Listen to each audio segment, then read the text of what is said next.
everybody, welcome back to training every single day. And in the morning, I started off with some L-sit pull-ups. Yesterday, I had a little bit of trouble with them to do them technically, and because I think I had a mobility issue that stopped me from doing them. I was able to do about 2 L-sit pull-ups.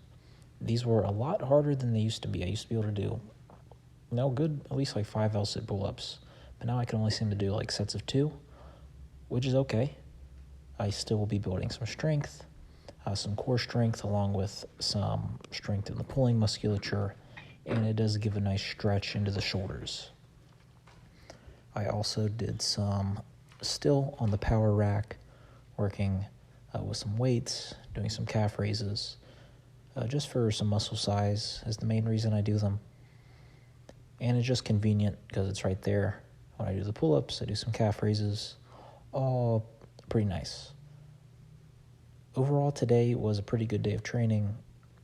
I'm starting to notice a little bit of fatigue building up, but hopefully I'll be able to get a nice rest, and I'll be able to have some nice days of training tomorrow.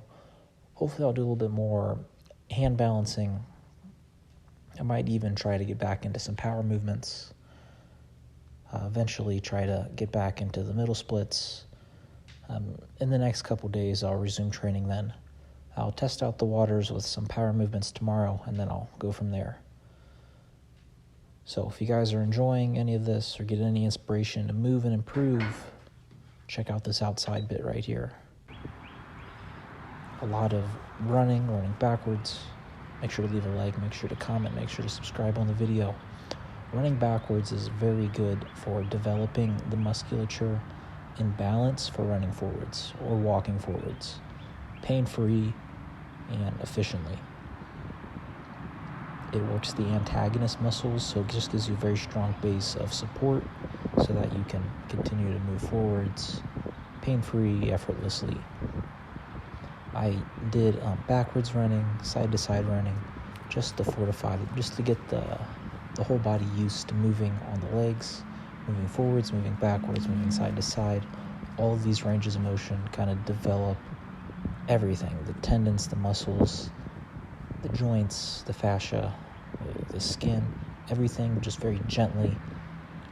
That isn't super intense, not quite yet, because if you can't tell by looking at the form, I'm pretty novice at a lot of these movements here.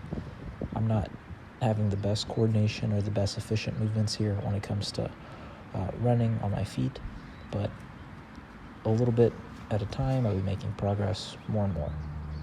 I did almost all of the kind of basic, very fundamental movements except the leaps and the bounding and the skipping, which I might do, but that's a little bit more advanced, and I'm still kind of getting through the basics.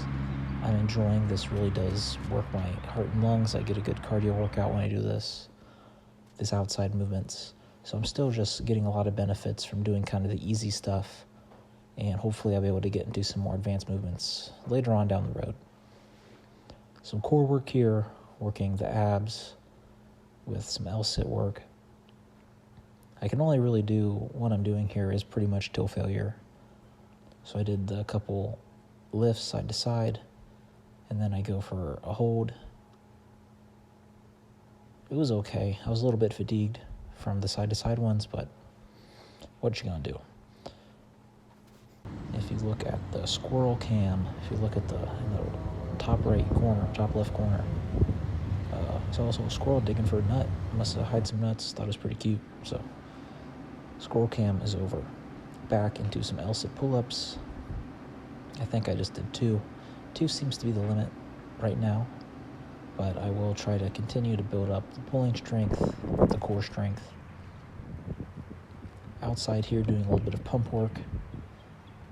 With the slackline, it adds a good amount of instability, and that instability adds a lot of challenge on the muscles. Just to be stable makes them work a lot harder. So a lot of push-ups, very good for just pumping up the body, kind of bodybuilding style. If I were to control the tempo a little bit differently, this is just to get some movement and some blood flow to promote recovery and get some blood nutrients to the areas of the body, upper body.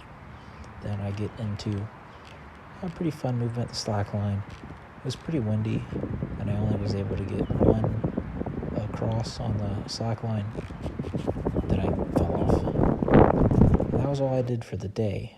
And the nighttime stretching, working with some of the splits here. It was a pretty basic nighttime stretching routine.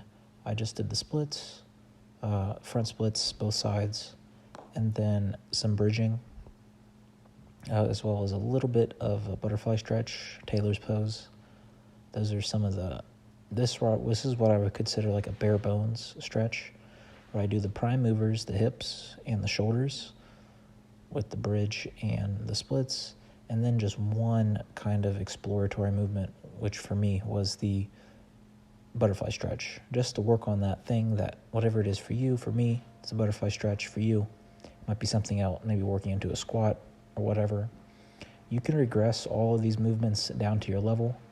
You don't have to do the full splits to train the splits, and there's really a lot of benefit just for trying to learn how to do these movements. The amount of benefit you'll get from learning how to use your body, and if you know how to use your body, you'll be able to strengthen it a lot better and keep that strength throughout, hopefully, your entire life.